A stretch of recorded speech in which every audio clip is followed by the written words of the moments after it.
Le retour de Joseph Kabila à Goma intervient à un moment critique. L'ex-dirigeant qui a régné pendant près d'une vingtaine d'années en RDC est désormais accusé de soutenir le M23.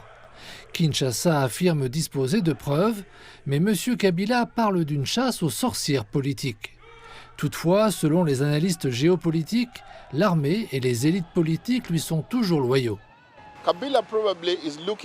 Kabila envisage probablement une refonte, car il sait que pour régler la question de la sécurité ou de l'insécurité en RDC, un processus politique est indispensable. Il n'y a pas d'autre solution.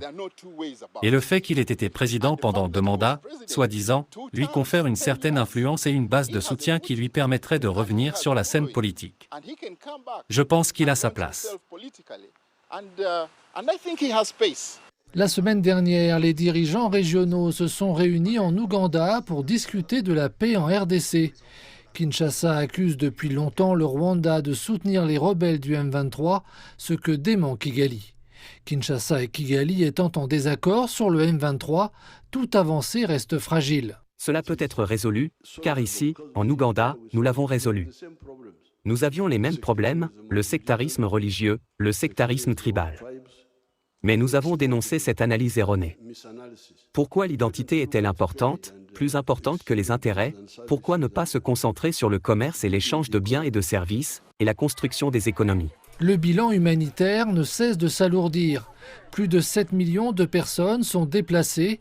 Les organisations humanitaires sont débordées et les rebelles continuent d'exploiter les vastes richesses minérales de l'Est de la RDC. La question n'est pas de savoir si Kabila sera traduit en justice, mais plutôt de savoir si la RDC survivra.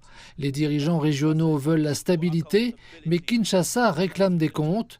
Trouver un équilibre entre les deux ne sera pas facile. Le départ de Kabila en 2019 a marqué le premier transfert pacifique du pouvoir en RDC.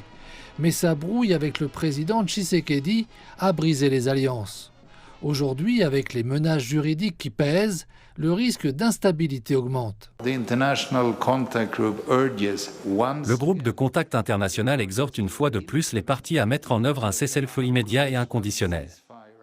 Il appelle tous les groupes armés, y compris ceux soutenus par des acteurs étrangers, à déposer les armes et à poursuivre le dialogue afin de mettre fin à la violence et de protéger la population civile.